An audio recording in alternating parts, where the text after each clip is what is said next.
So Kaylee and I are back. We're back. We've been on a hiatus, but we got to see a couple movies now. We're here to talk about them. First up, we've got Love Lies Bleeding. Yeah. You could even have some commas in it. Love. Lies, and Bleeding. Oh. So this is the sophomore effort from director-writer Rose Glass, who made the wonderful Saint Maud. Here's a cool little steel book for you guys to be jealous of.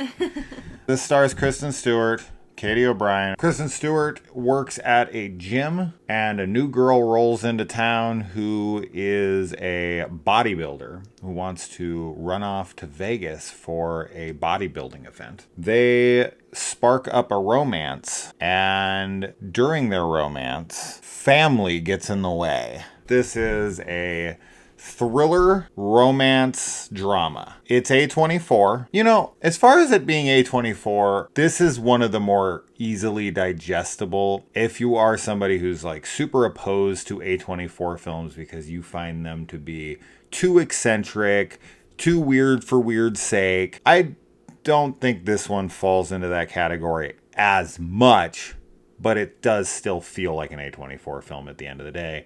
And a great one at that. Yeah, it definitely still feels like an A24 film. Mm-hmm. And I actually think that there are some horror elements in it. Sure, some. The imagery gets pretty horrific at times.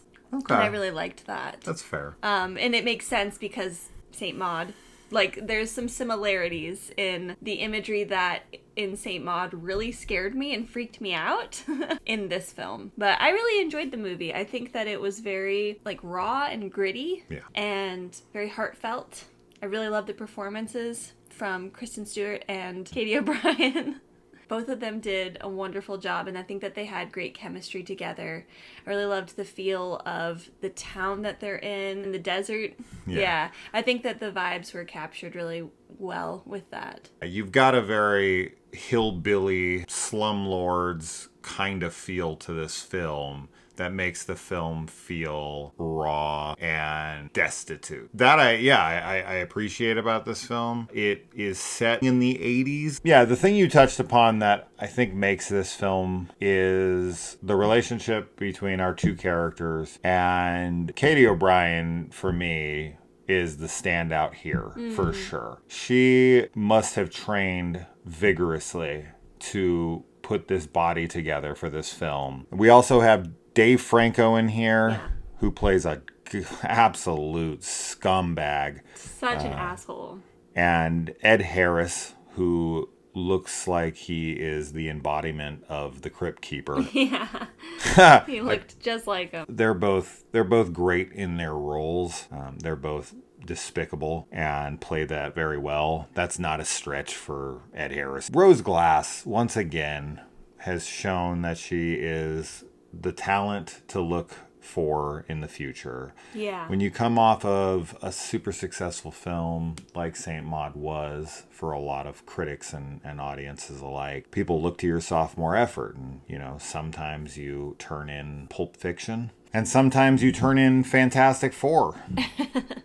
Josh Trank coming off Chronicle. And for all the people out there that are against sex scenes in movies, this ain't gonna be the one for you. Yeah, it's very R-rated in that way. The sex scenes in this film, while graphic and explicit at times, they're extremely important for the characters' relationships and how connected they are. As much as I love all aspects of film, if I don't give a shit about anybody in the movie, then you can pretty much put anything together, and it might be semi-entertaining, but I'm not going to connect to it. I'm not going to remember it, right? So it's always about the characters first and foremost for me. Yeah.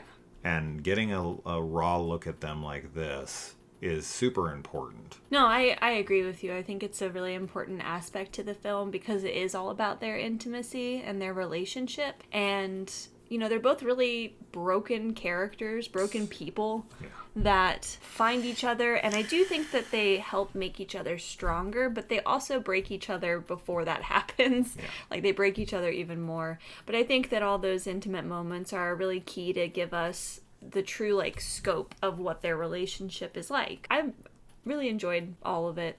I thought it was a really cool film. I really connected to everybody. I love the style. I think that there's some really cool lighting and like shots and like parallel shots that are put in, and all of it I think works super well.